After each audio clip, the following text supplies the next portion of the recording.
सभी distinguished dignitaries,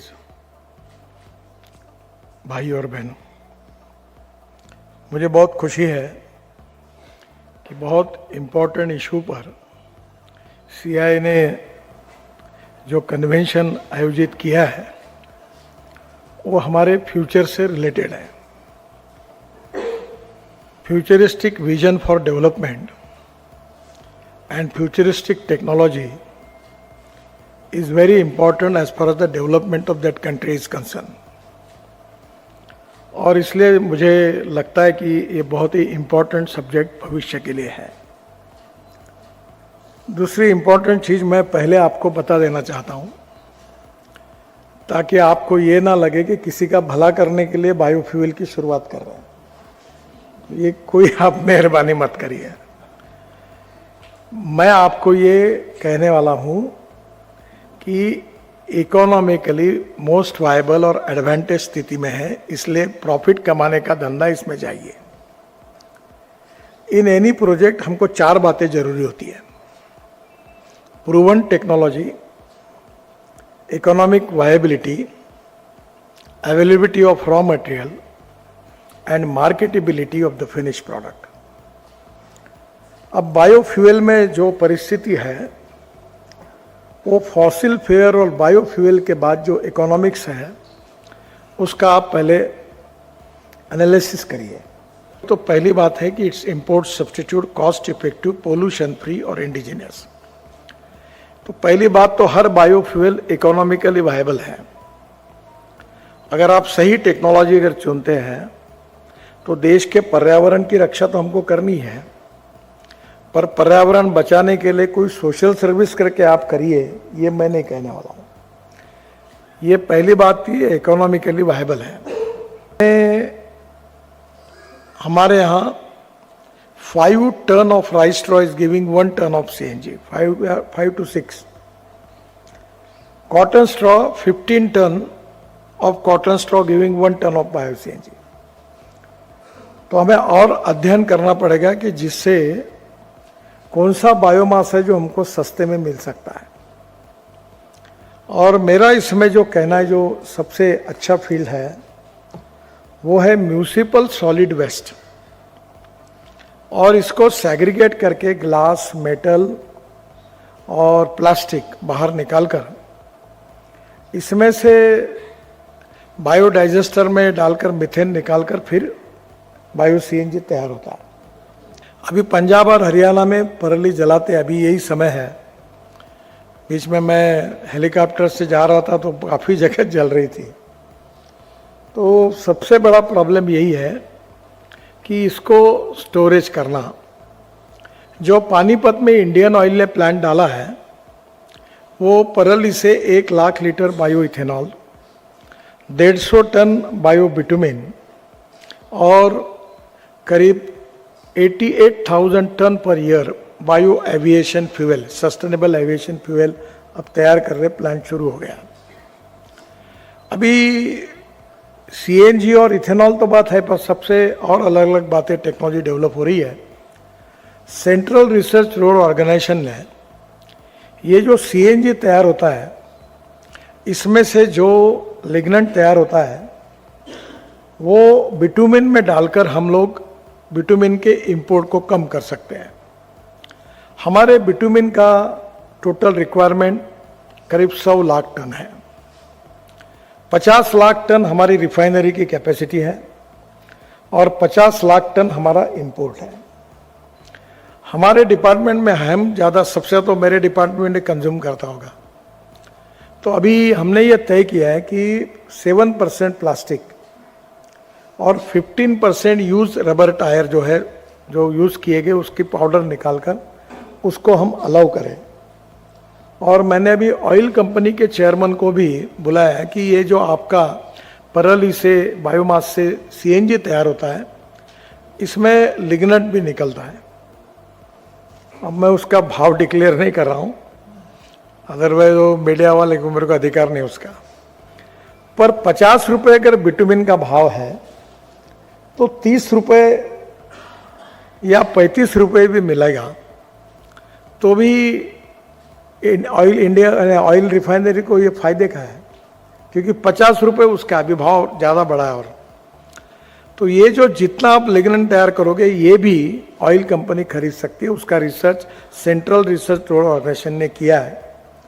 तो ये प्लास्टिक, फिर यूज रबर टायर की पाउडर और ये लिग्नेंट ऐड करके हम देश में ऐसी स्थिति ला सकते हैं कि हमारा जो 50 लाख टन बिटुमिन हम इंपोर्ट कर रहे हैं, वो ये जो बायो बिटुमिन है ये अगर हमने यूज़ किया तो हमारा इंपोर्ट भी बचेगा और इसके कारण हमारी जो सीएनजी बायो सीएनजी बनाने वाले लोग हैं उनकी वायबिलिटी बढ़ेगी। दूसरी, अभी जैसे इथेनॉल है, इथेनॉल हम शुगर केन जूस से बनाते हैं, बाद में बी हेवी मोलाइसिस जो है 7% जो आता है उससे बनाते हैं, और उसके बाद फूड ग्रेन से भी बना सकते हैं, ब्रोकन राइस से, कॉर्न से भी बना रहे हैं। पिछले साल कॉर्न का भाव जो था वो 1200 रुपये क्विंटल था, यानी एमएसपी से भी मार्केट प्राइस बहुत कम थी। अब स्थिति ऐसी हो गई कि इस बार बिहार में 2600 रुपये क्विंटल तक चला गया। इसका कारण ये हुआ कि कॉर्न की डिमांड बढ़ गई, क्योंकि सरकार जो फूड कॉरपोरेशन से राइस देता था उसमें कमी आई, तो नेचुरली कॉर्न इतना मांग आई कि कॉर्न के भाव बढ़ गए। अब कॉर्न का एकरेज 1.5 गुना हुआ है, तो मुझे लगता है कि वो स्टेबलाइज हो जाएगा 1700-1800 रुपये पर, 1900 रुपये पर, और उसके कारण किसानों को भाव अच्छा मिला। और इसलिए आने वाले समय में कॉर्न से इथेनॉल, ब्रोकन राइस से इथेनॉल, शुगर केन जूस से इथेनॉल, फिर मोलाइसिस से इथेनॉल, अब इसके साथ नुमालीगढ़ में हमारे यहाँ बाम्बू से इथेनॉल बना है, और वो अभी उनकी पाइपलाइन बांग्लादेश में जाती है। तो वहाँ के एमडी मेरे पास आए थे, तो मैंने उनको कहा था कि आप बांग्लादेश को जो पेट्रोल डीजल बेचते हो उसमें आप 20% इथेनॉल डालो, तो बांग्लादेश में पेट्रोल भी सस्ता होगा, पोल्यूशन भी कम होगा, और आप इंपोर्टेड पेट्रोल भेजने के बजाय वो उसमें से चला जाएगा। तो नेचुरली वो इकोनॉमिकली वायबल है। तो पहली बात तो यह है कि मेरा इस पर ज़्यादा अध्ययन नहीं है, पर बाम्बू जो है कर्नाटक में भीमा बाम्बू है, वो 3 साल के बाद 1 एकड़ में 200 टन होता है, और वो बाम्बू से पर्यावरण की भी रक्षा होगी। और बाम्बू पहले काटने के लिए मनाही थी, मैं बहुत दिनों से लड़ रहा था, पर फॉरेस्ट वाले कोई सुनते नहीं थे। तो फिर एक बार प्रधानमंत्री जी को मैंने रिक्वेस्ट की कि एक बार आप ही मीटिंग बुलाइए और एक बार हम सबको बुलाइए। मीटिंग शुरू होने के पहले मैंने रिक्वेस्ट की प्रधानमंत्री जी को कि मुझे एक बात आपके सामने रखनी है। बोले बताइए। मैंने कहा इनको इतना ही प्रश्न पूछिए कि बाम्बू ये ग्रास है कि प्लांट है, बस। तो उन्होंने पूछा तो सबने जवाब दिया ये ग्रास है। फिर मैंने तुरंत पूछा कि ग्रास को काटने के लिए मत काटो, इसलिए कोई कानून है क्या? बोले नहीं है। फिर मैंने बोला बाम्बू काटने के लिए आप क्यों तकलीफ दे रहे हो? कोई कानून नहीं, कुछ नहीं है, जबरदस्ती आप ये क्यों लगा रहे हो? तो प्रधानमंत्री ने पूछा, तो सेक्रेटरी का जो साहब बोल रहे सही है। तो बोले आप मीटिंग खत्म हो गई, ऑर्डर निकाल के लाओ, और बाम्बू ये ग्रास है, और इसके बाद कोई आप उसको मना ही नहीं करोगे। अब बाम्बू को कोई परमिशन नहीं लगती। तो आज बाम्बू की जो स्पेसीज है, इसमें मैं पुरी साहब को कह रहा था कि आप जैसी आईटीसी जैसी कंपनी, इतनी वेस्टलैंड पड़ी है कि मैं जब हेलीकॉप्टर से काफी घूमना पड़ता है तो देखता हूँ, तो मैंने बताया जैसे कुछ लोगों के ऊपर एक भी बाल नहीं रहता, वैसे पूरी जमीन नीचे से देखती है। और ये इतनी जमीन पड़ी हुई है, वहाँ हम बाम्बू लगाएंगे जो हाई यील्ड वाला है, तो बाम्बू का उपयोग इथेनॉल बनाने के लिए भी है और सीएनजी के लिए भी हो सकता है। जैसे कचरे से हम मीथेन बना सकते हैं, मीथेन से सीएनजी बना सकते हैं, उससे हम हाइड्रोजन भी बना सकते हैं। हाइड्रोजन में हमारी 2 समस्या है। ये हाइड्रोजन जो है ये निश्चित रूप से भविष्य है। मेरे पास जो टोयोटा की गाड़ी है, जो मैं आज लेके फ्लेक्स इंजन वाली गाड़ी में आया, इनोवा, वो 100% बायो इथेनॉल पे चलती है और पेट्रोल की तुलना में उसका एवरेज का रेट निकाला जाए तो 25 रुपये लीटर पड़ता है। अब 6-7 महीने कभी बंद नहीं पड़ी, कोई पोल्यूशन नहीं, आवाज़ नहीं, पानी नहीं। अब हाइड्रोजन जो है उस गाड़ी का नाम है मिराई। मिराई मीन्स फ्यूचर, भविष्य, जापानी वर्ड है मिराई। तो ये जो हाइड्रोजन में दो बातें कि हाइड्रोजन तैयार करने के लिए काफ़ी प्रयोग हो रहे हैं। जो पेट्रोलियम से तैयार होता है वो ब्राउन हाइड्रोजन है, कोयले से होता है ब्लैक हाइड्रोजन है, और जो पानी और बायोमास से, कचरे से तैयार होगा वो ग्रीन हाइड्रोजन है। प्रॉब्लम है कि जो पानी से तैयार होता है उसमें इलेक्ट्रोलाइजर में है, we are number 1 electrolyzer manufacturing में। बंगलोर के बहुत लोग अब काम कर रहे हैं, हम नंबर 1 है। पर उसमें 1 kg हाइड्रोजन को हमको 150 यूनिट, 50 यूनिट बिजली लगती है, तो 150 रुपये तो वही लग गए। और मैं सबको कहता हूँ कि हाइड्रोजन $1 पर kg अगर होगा तो हिंदुस्तान ऊर्जा को आयात करने वाला नहीं, ऊर्जा को निर्यात करने वाला देश बनेगा।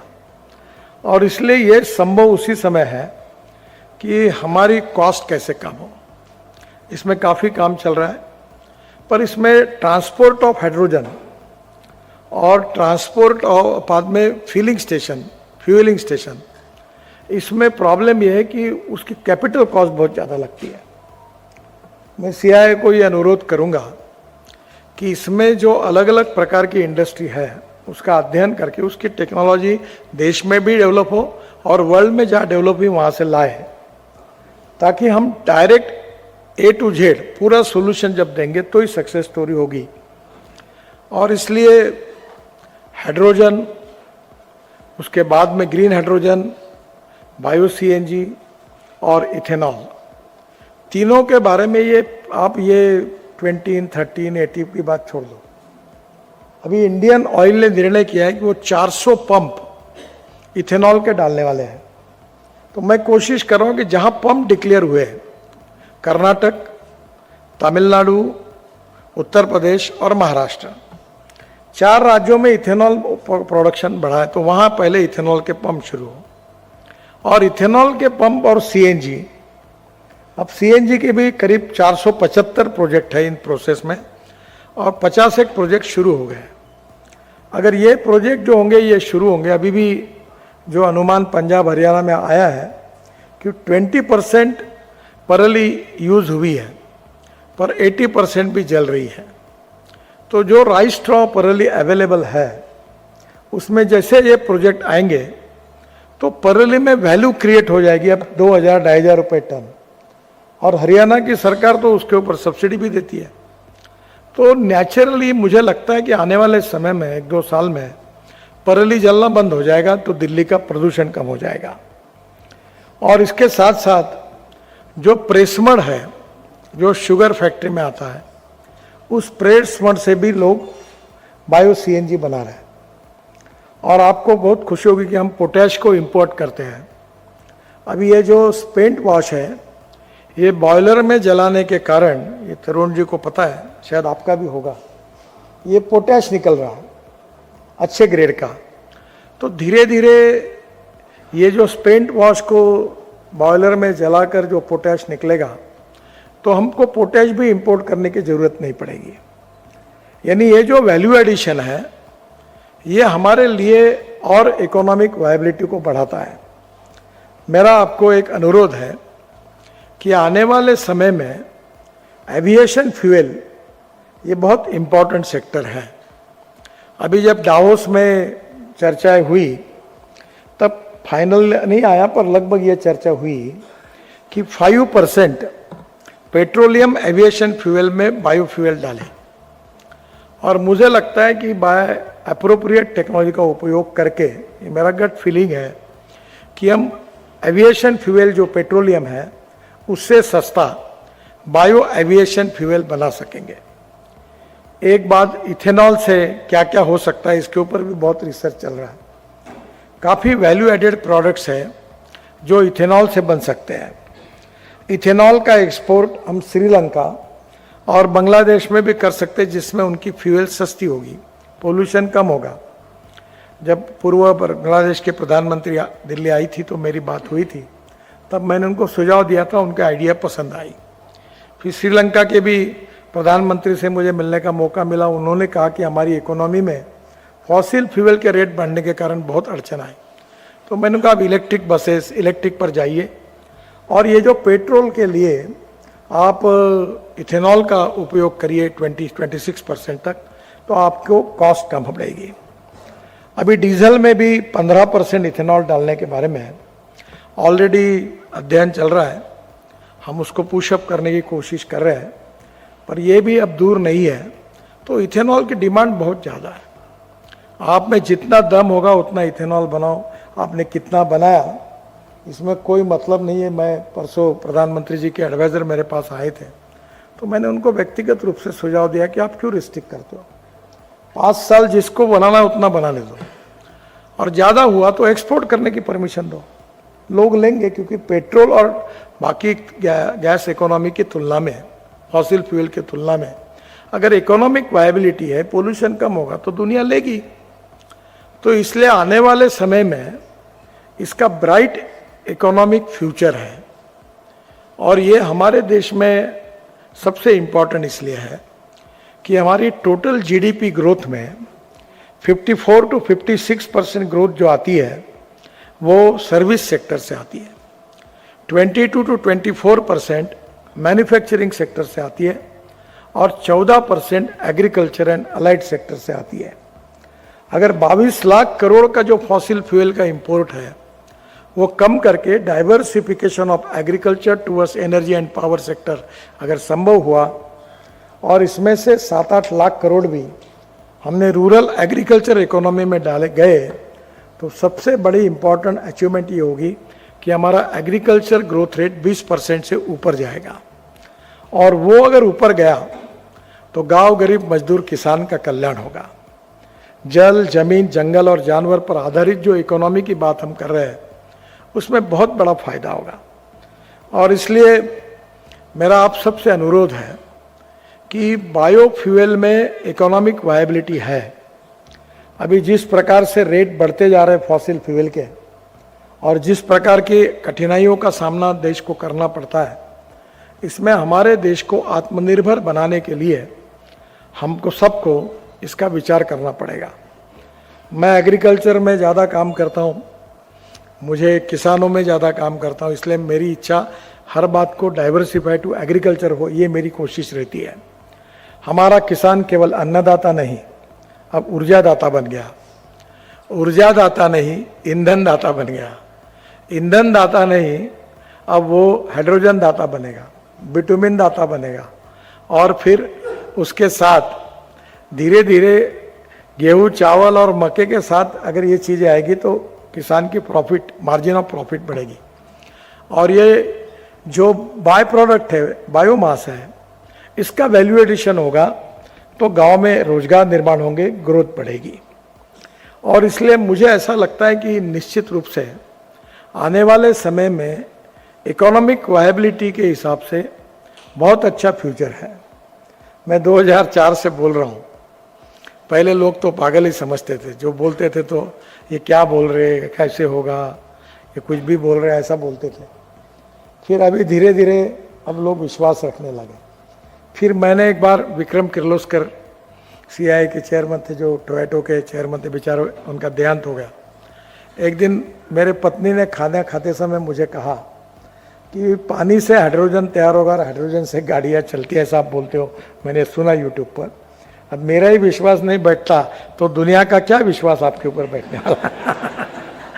तब मुझे ध्यान में आया कि मामला गंभीर है। तो मैंने तुरंत उसी समय विक्रम किर्लोस्कर को फ़ोन किया और मैंने कहा ये हाइड्रोजन वाली गाड़ी मुझे चाहिए। बोले नितिन जी ये तो यहाँ नहीं बनती। मतलब कहाँ बनती क्या बनती मुझे मालूम नहीं, तुम लाओ। तो बोले ठीक है। तो उन्होंने वो मेरा ही गाड़ी ला के दी। अब फ्लेक्स इंजन की नागपुर में, और मैं प्रचार करता हूँ कि देखो ये चल सकता है, क्योंकि आउट ऑफ बॉक्स किसी बात पर विश्वास रखने के लिए सिस्टम में भी लोग तैयार नहीं होते और बाहर के भी लोग तैयार नहीं होते, उसको समय लगता है। अब सबको पता चल गया, अभी मुझे कोई कन्विंस करने की जरूरत नहीं है। पर ये 14 साल ये जो अनेक, मैं ब्राज़ील में अटल बिहारी वाजपेयी जी ने जब मुझे भेजा था राम नाईक जी के साथ, तब देख के आया। बताते बताते मेरी 15-20 साल की तो जिंदगी इसको मार्केटिंग करने में और कन्विंस करने में चली गई। तो ये आज वो स्थिति नहीं रही। आज सीआई वालों तो ज़्यादा होशियार लोग हैं, बिजनेस में काम करते हैं, उनको बराबर समझता है कि कहाँ पैसा है कहाँ नहीं है। आप जैसे कौन, इससे अच्छे कौन होंगे कि आप तो स्मेल से जान लेते इकोनॉमिक वायबिलिटी कहाँ है, आपको समझाने की आवश्यकता नहीं है। अब धीरे धीरे लोगों को ध्यान में आया, और मैं इसलिए कहता हूँ कि देश का प्रदूषण नष्ट हो वगैरह ये काम हमारा है, हम करेंगे। वो तो आप करते हैं तो अच्छी बात है, पर इकोनॉमिक वायबिलिटी है फॉसिल। 22 लाख करोड़ का इंपोर्ट है, कितनी कोशिश करोगे तो कभी ये, अभी मुझे लोग पूछते हैं तुम इलेक्ट्रिक की भी बात करते, इथेनॉल की बात करते, मिथेनॉल की बात करते, सीएनजी की बात करते, हाइड्रोजन की बात करते, तो मैंने उनको कहा इसका सही उत्तर बताऊं, इतना सब होने के बाद में भी ये इंपोर्ट कितना कम होगा अभी भी मुझे डर लगता है। यानी इतना पटक पटक के भी बायोफ्यूल की इकोनॉमी अभी भी 2 लाख करोड़ के ऊपर नहीं गई, और इंपोर्ट है 22 लाख करोड़ का, यानी 11 गुना है। और इतना कितना भी हम करेंगे तो भी ह्यूज पोटेंशियल है। डिमांड एंड सप्लाई के इसमें डिमांड बहुत ज़्यादा है, और आपका जो अल्टरनेटिव प्रोडक्ट है वो सस्ता है, पोल्यूशन फ्री है, इंडिजिनियस है, किसानों के लिए हेल्पफुल है, युवाओं को रोजगार देने वाला है, और देश की ग्रोथ को बढ़ाने वाला है, और आपको कमाई देने वाला है। तो ये मुझे लगता है ये विन विन सिचुएशन है। और इसलिए अलग अलग इसमें 3 सेक्टर में आप इसका थोड़ा और डिटेल अध्ययन करिए। आज आप जैसे बायोफ्यूल पे किया है, पहली बात आप ट्रांसपोर्ट ऑफ बायोमास, इसी पे एक बार बहुत अच्छी तरीके से लोगों को बुलाइए, ताकि हमारे देश में rice straw, cotton straw, wheat straw, soybean straw, bagasse, इसका अभी बगास से हम लोग बिजली तैयार करते हैं, पैसे ही नहीं मिलते। स्टेट गवर्नमेंट में 3-3 महीने पैसे नहीं मिलते। इधर तो सीएनजी बना, पंप पे गया, तुरंत मिल जाएगा। मेरी आग्रह पर महिंद्रा ने सीएनजी का ट्रैक्टर बनाया। वो जो अभी ट्रैक्टर में हमारे यूरो 6 के इमिशन नॉर्म्स लागू करना कि नहीं करना, मेरे पास फाइल पड़ी है। ये सब लोग आए मेरे पास, ट्रैक्टर कंपनी वाले, साहब ये करोगे तो ट्रैक्टर 1,00,000-1,15,00,000 रुपए से महंगा हो जाएगा। मैंने बोला यूरो 6 इमिशन नॉर्म तो सबको लग गए, ऑटोमोबाइल इंडस्ट्री को लग गए, और तुम अगर नहीं लगाओगे तो ये प्रदूषण के हिसाब से तो आवश्यक है। तो मैंने बोला एक काम करो, मैं ये नहीं करता, मेरी कंडीशन है। बोले क्या? मैंने बोला इलेक्ट्रिक पर, इथेनॉल पर, फ्लेक्स इंजन का, मिथेनॉल पर और सीएनजी पर के ट्रैक्टर मार्केट में लॉन्च करो। अगर तुम ये लॉन्च करोगे तो मैं यूरो 6 के इमिशन नॉर्म नहीं लाऊंगा, और तुमने ये लॉन्च नहीं किया तो मैं टपका दूंगा, साइन लगा के निकाल दूंगा। आपको देखो तय करना है क्या है। तो अब उनका सीएनजी का ट्रैक्टर आया उधर, उसको सिलेंडर शायद 2 या 4 लगा है। मेरे पास सीएनजी का ट्रैक्टर है, तो 1.5 लाख, 1 से 1.5 लाख रुपए साल की किसान की बचत है, क्योंकि सीएनजी सस्ता है, डीजल महंगा है। अब धीरे धीरे पाइपलाइन से भी सीएनजी जा रहा है, पर वो इंपोर्टेड है। हमारे यहाँ एलएनजी के पंप मैंने शुरू करा है, बैद्यनाथ कंपनी को, वही कंसल्टेंट हूँ उनका। और जब पंप शुरू किए तो अभी उनके 5 हो गए, अभी ग्वालियर में जा रहे, सब रोड पे डाल रहे वो। और फिर मैंने उनको कहा तुम्हारी एनबीएफसी है? हाँ। मैंने बोला तुम एक काम करो, तुम 500 ट्रक वालों से कांटेक्ट करके एलएनजी के ट्रक का कॉन्ट्रैक्ट करो, और इधर तुम अपना फाइनेंस कर दो। तो उन्होंने अभी आइशर वोल्वो के साथ जॉइंट वेंचर किया और 250 ट्रक खरीद लिए, और वहाँ उनके यहाँ अभी 2 पंप बढ़िया चल रहे हैं, अच्छी कमाई हो रही। और एलएनजी में 100 रुपये का डीजल जहाँ लगता है, वहाँ 40 रुपये का एलएनजी लगता है, और 50 रुपये का सीएनजी लगता है। तो लॉजिस्टिक कॉस्ट वर्ल्ड में हमारी हाईएस्ट है, 14% है। और मेरा विश्वास है कि जिस दिन रोड अच्छे बन रहे हैं उस दिन फ्यूल भी चेंज हो गई, इलेक्ट्रिक, सीएनजी, एलएनजी और इथेनॉल ये आ जाएगी और मुझे लगता है कि निश्चित रूप से आने वाले समय में हमारी लॉजिस्टिक कॉस्ट 9% पे आ जाएगी, सिंगल डिजिट पर, क्योंकि फ्यूल में एकदम कॉस्ट डिफरेंस है। और इसलिए मेरी आप सबसे रिक्वेस्ट है कि ये प्रोजेक्ट जो है ये इकोनॉमिकली वायबल है, प्रॉफिट मेकिंग है। ये बात अलग है कि देश के प्रदूषण को कम करता है, किसानों को फायदा करता है, ये सब बातें हैं, ये हमारे लिए भी महत्वपूर्ण, आपके लिए भी है। पर अगर जब ये प्रॉफिट मेकिंग है तो आप इन्वेस्टमेंट के लिए क्यों हेजिटेट करते हो? शुगर फैक्ट्रीज में प्रेस मड होता है, अभी जो बगास है उससे बिजली तैयार करते हैं और बिजली जो है वो स्टेट गवर्नमेंट के डिस्कॉम को बेचते हैं। अब हमारे यहाँ महाराष्ट्र में तो रेट 4 रुपये 75 पैसे है, तो वो पुराता ही नहीं।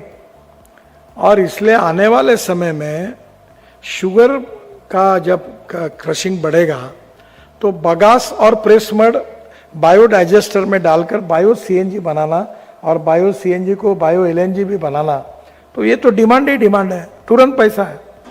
पंप पे डालो, पैसा लो कैश में, पेमेंट के लिए या चेक के लिए जाने की जरूरत नहीं।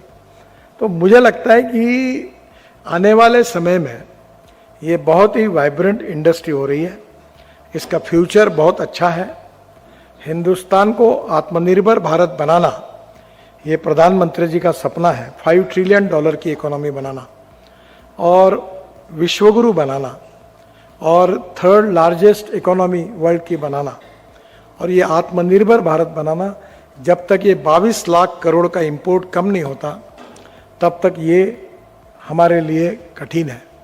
और इसलिए आने वाले समय में ऑटोमोबाइल इंडस्ट्री का ग्राफ भी बढ़ रहा है। अभी यूरोपियन कंट्रीज में ऑटोमोबाइल इंडस्ट्री का सेल डाउन हो रहा है।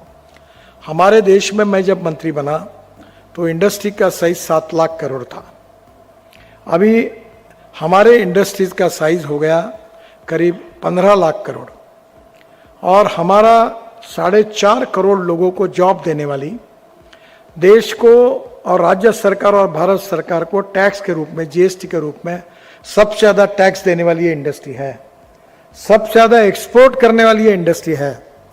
और आने वाले समय में यूएसए 78 लाख करोड़ की इंडस्ट्री है, चाइना 44 लाख करोड़ की और अब 15 लाख करोड़ के। और अब हमारी जिस प्रकार से वर्ल्ड के पूरे ब्रांड हमारे देश में है, और अगर हमने पेट्रोल डीजल के साथ electric, ethanol, methanol, biodiesel, LNG, CNG, hydrogen, इसमें अगर हमारी ऑटो इंडस्ट्री को डेवलप किया तो स्काई इज द लिमिट। आपको पता होगा कि हमारी 2 व्हीलर इंडस्ट्री जो है, बजाज, टीवीएस, हीरो, उनका 50% प्रोडक्शन एक्सपोर्ट होता है और एंसिलरी में कितने लोगों को एम्प्लॉयमेंट मिला है। तो जिस प्रकार से ये आप फ्यूल को डेवलप करोगे, दूसरी तरफ ऑटोमोबाइल इंडस्ट्री डेवलप होगी, दोनों का जो इफेक्ट है वो निश्चित रूप से एक्सपोर्ट बढ़ेगा, डोमेस्टिक मार्केट में भी हमारा इंपोर्ट कम होगा फॉसिल फ्यूल का और नए रोजगार निर्माण होंगे, ग्रोथ बढ़ेगी और ये विन विन सिचुएशन है। तो आने वाले समय में टेक्नोलॉजी में जो इनोवेशन में जो चेंजेस होंगे वो वर्ल्ड मार्केट के लिए, हमको एक्सपोर्ट के लिए उपयोगी होंगे। तो मुझे लगता है कि आप सब लोग इस फ्यूचर को ध्यान में लेते हुए इसमें डिटेल में जाए। और सीआईआई को मेरी एक रिक्वेस्ट है कि बायोमास का ट्रांसपोर्ट, इसकी भी पैरेलल इंडस्ट्री बहुत इंपॉर्टेंट है और वो कॉस्ट जो है, एक ट्रैक्टर के साथ 18 टन बायोमास आना, वो उसके लिए कौन से एग्रीकल्चर इंजीनियरिंग में कौन सी मैकेनिकल इंजीनियरिंग का उपयोग करके अच्छे मशीन्स हमको मिल सकती है। और मैं अभी पंजाब सरकार को भी, हरियाणा सरकार को भी मैं उनको सुझाव देने वाला हूँ कि आपके तरफ से भी आप इस मशीनरी को खरीदने के लिए स्पेशल कंसेशन, कुछ इंसेंटिव दीजिए ताकि हमारा बायोमास जले नहीं, प्रदूषण ना हो। तो मुझे लगता है कि एक बहुत अच्छा फ्यूचर इस इंडस्ट्री को है और निश्चित रूप से आप इसको प्रमोट करने के लिए जो इनिशिएटिव आपने इस समिट के द्वारा लिया है, मैं सीआईआई को बहुत बहुत बधाई देता हूं। आप सब लोगों को बहुत बहुत धन्यवाद देता हूं। बहुत बहुत धन्यवाद। नमस्कार।